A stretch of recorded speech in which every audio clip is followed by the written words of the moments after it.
Donc la valeur que l'on accorde à la monnaie est une valeur qui n'existe pas, car la seule véritable valeur qui existe, la seule véritable richesse qui existe sur cette planète, c'est justement notre planète, tout ce qu'elle nous offre, valorisé par l'activité des êtres humains. C'est ce que l'on boit, c'est ce que l'on mange, c'est ce qui nous réchauffe, c'est ce qui nous transporte, c'est ce qui nous amuse, c'est ce qui nous renseigne, etc. Donc c'est vraiment ce qui nous sert au quotidien pour vivre. Et la monnaie n'est que l'huile qu'on met dans le moteur pour fluidifier les échanges. Et une monnaie, eh bien, ce n'est qu'en fin de compte qu'une convention sociale fondée sur la confiance. La convention sociale, c'est-à-dire que nous tous ici, ben, on accepte ce bout de papier, non pas pour sa valeur réelle, mais tout simplement parce qu'on sait qu'il sera accepté par les autres. Je l'accepte moi en paiement parce que je sais que les autres vont l'accepter. Et c'est tout. Donc c'est fondé sur la confiance que ce sera accepté par quelqu'un d'autre comme moyen de paiement. Mais ça nous fait oublier pourquoi, comment, c'est peut-être à cause de l'universalité qu'on a donnée à la monnaie, on lui a donné, c'est maintenant dans notre esprit, c'est le critère de richesse, de référence de richesse et de valeur, et ça nous a fait oublier que la véritable et seule richesse, c'était et c'est la planète Terre avec ce qu'elle produit, valorisé par l'activité humaine. Et ça, c'est assez dramatique, parce que justement, on a été conduit au fil du temps à réduire la vie des êtres humains au travers d'une vision comptable de la vie. C'est-à-dire que tout est ramené à des colonnes de chiffres, recettes et dépenses. C'est-à-dire si vous regardez la vie d'une entreprise, en fin de compte, vous pouvez oublier complètement ce qu'elle fait. Parce qu'elle sera jugée non pas sur ce qu'elle fait, mais sur le résultat financier en fin d'année. Si elle a équilibré au moins ses dépenses et ses recettes, voire si elle a fait du profit, ce qui sera encore mieux, puisque c'est là-dessus qu'on va la couronner, tout va bien, on peut continuer, donc c'était positif. Mais si elle est en perte, il va falloir que soit elle retrouve de l'argent, soit qu'elle se vend, soit qu'il faut la recapitaliser, soit qu'elle ferme ses portes. Mais on ne va pas du tout regarder l'utilité sociale de l'entreprise. On va regarder, est-ce qu'elle a de l'argent ou est-ce qu'elle en perd? C'est tout. Et on en arrive à l'absurdité aujourd'hui que certaines entreprises ont des activités globalement ou socialement plus nuisibles que profitables, je veux dire sur le plan de la qualité de vie, sur le plan de ce qu'elles apportent en termes de bénéfices de qualité de vie, justement, et d'autres qui pourraient apporter une meilleure qualité de vie, mais qui n'existent pas, ou qui sont acculés à la faillite, tout simplement parce que leur activité n'est pas rentable. Donc on est aujourd'hui dans un décalage assez profond et que l'on vit tous les jours, dont on souffre tous les jours. Alors pour comprendre pourquoi la monnaie a pris cette valeur dans notre esprit, pourquoi elle devient un véritable facteur de dysfonctionnement, eh bien je voudrais vous faire un petit tableau très rapide de l'évolution de la monnaie dans notre histoire pour en arriver à comprendre le pourquoi de ces dysfonctionnements et de ce malaise. Alors à l'origine, il n'y a pas de monnaie, il y a juste une troc, on échange juste des biens et des services ou d'autres biens et des services, mais rapidement ça coince. Il y a une rigidité incontournable dans le troc qui est pourtant espéré par certains qu'on devrait retourner au troc. C'est quand même assez utopiste et pas vraiment souhaitable parce que le troc ne peut s'envisager. Ouh là là, même, hein, le troc ne peut s'envisager que lorsqu'il y a réciprocité possible entre l'offreur et le bénéficiaire. Et ça, ce n'est que dans des économies vraiment de subsistance simple que ça peut fonctionner. Dès que les êtres humains commencent à s'éparpiller sur des territoires assez vastes, avec une population assez vaste et une diversité de biens et de services, le troc ne fonctionne plus, et c'est la monnaie qui est comme ça peu à peu introduite. Au début, la monnaie, c'est une espèce de nouveau troc, puisque la monnaie, ça va être des coquillages, ça va être des céréales, ça va être du bétail. Donc une référence, c'est un produit soit symbolique, soit réel, qui a une valeur universelle et qu'on sait qu'on peut accepter en paiement parce que tout le monde justement pourra l'accepter en paiement. Oui. C'est très désagréable.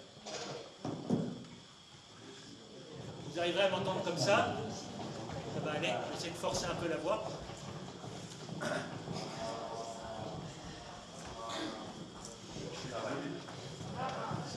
Oui, technique. Je suis désolé. Merci. On va essayer autre chose.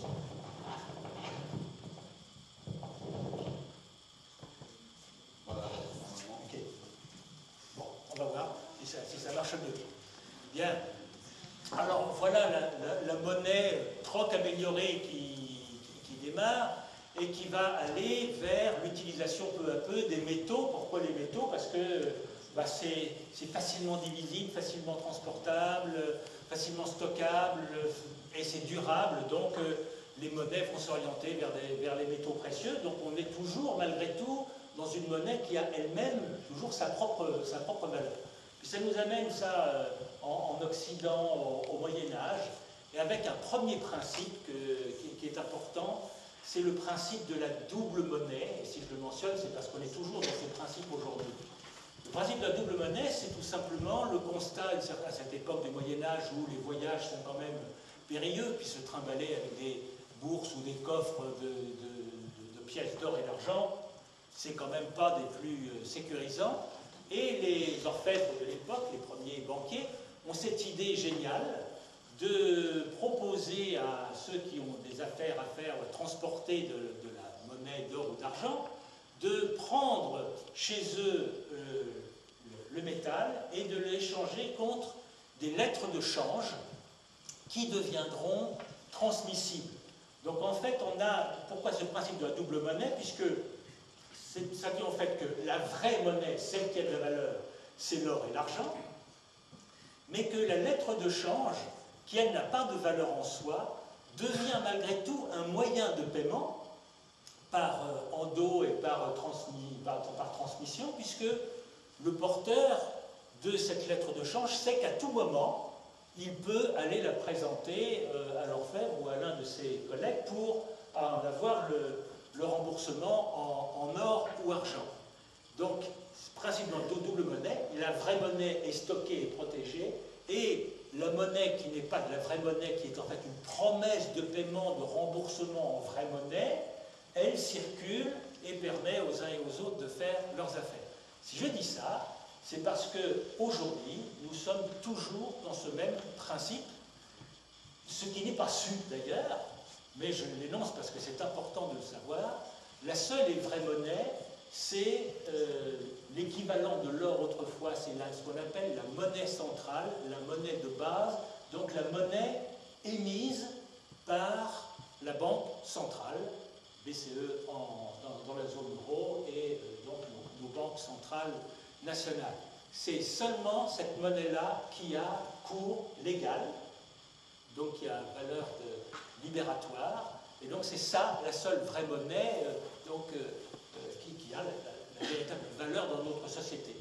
À côté de ça, il y a la monnaie bancaire scripturale, c'est-à-dire celle qui est sur nos comptes en banque à tous, qui elle n'est pas de la vraie monnaie, ce n'est pas de la monnaie centrale. La seule monnaie centrale qu'on ait, c'est celle qu'on a dans notre poche, c'est celle-là, c'est la monnaie fiduciaire qui est émise par la banque centrale. Mais ça ne représente que 10 à 12% de la masse monétaire. Donc la monnaie bancaire, ce que nous on appelle de la monnaie et avec quoi on paye nos courses tous les jours, soit par carte de paiement, soit par sur un chèque, soit par transfert ou tout ce qu'on veut, ce n'est pas de la monnaie.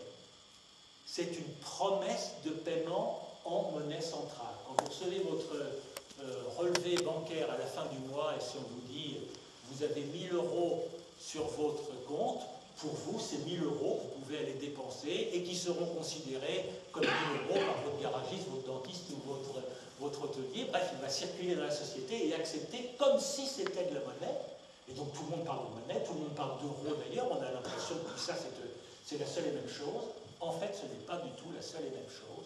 Cette monnaie-là n'a aucune valeur en soi.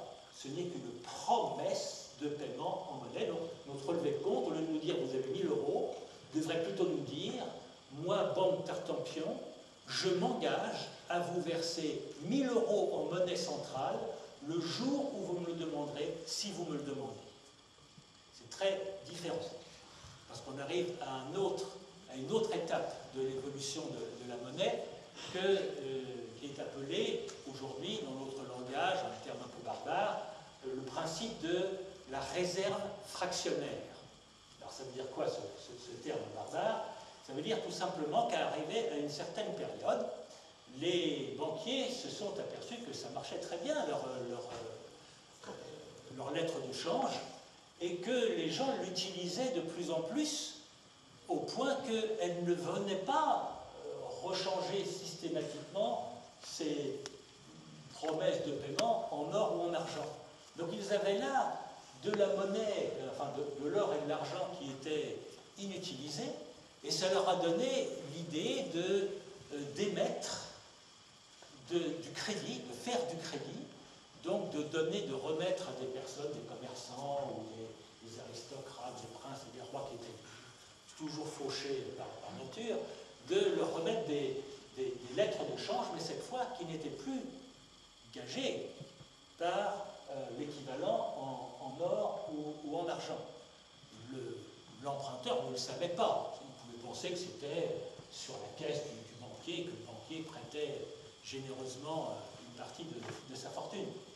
Alors, on a commencé à avoir en circulation dans la société plus de valeurs promesses de paiement que de garanties or et argent. Et il suffisait pour les banquiers d'être suffisamment fins pour savoir statistiquement qu'est-ce qu'ils pouvaient risquer, sans que, si tout le monde évidemment s'était précipité le même jour pour demander le remboursement de leur lettre de change, là, ça aurait fait la panique. C'est arrivé d'ailleurs quelques fois dans l'histoire, mais en règle générale, tant que les choses se passaient bien, ben, ça passait. C'est-à-dire qu'il y avait de plus en plus de monnaie papier non garantie par le stock. Et si je le dis, c'est aussi parce qu'on se trouve aujourd'hui dans un système de réserve fractionnaire, c'est-à-dire que les banques, le système bancaire, les banques privées, donc celles sur lesquelles chez qui nous avons nos comptes, n'ont d'obligation légale que de détenir en Europe, je parle que pour l'Europe parce que ça peut être des règles différentes dans d'autres pays, 2% de réserve fractionnaire en monnaie centrale. Donc ça veut dire que lorsque vous avez 100 euros sur votre compte à la banque, eh bien la banque a obligation légale d'avoir 2 euros en monnaie centrale sur son compte à la banque centrale. Alors en réalité elle a plus puisqu'elle doit faire face à ce qu'elle appelle des fuites, c'est-à-dire d'autres demandes en monnaie qu'on va nous tirer soit au guichet, soit à la machine à sous. Au distributeur, donc grosso modo, il y a entre 10 et 15% de nécessité de monnaie centrale pour la banque. On arrive après à une nouvelle étape, parce que tout cela, malgré tout, était fait jusqu'à présent, disons jusqu'à la fin de la Deuxième Guerre mondiale, dans des proportions à peu près raisonnables, puisqu'il y avait toujours cette possibilité que, à la suite d'une crise quelconque, les gens se précipitent à la banque pour demander le remboursement de leurs billets, parce que nos billets, eux aussi, on croyait que nos billets, on pouvait les échanger contre de l'or, hein, on était dans le système de l'étalon or, c'est-à-dire que cette monnaie papier qui a circulé après était garantie aussi, soi-disant, par de l'or, mais dans un système de réserve fractionnaire.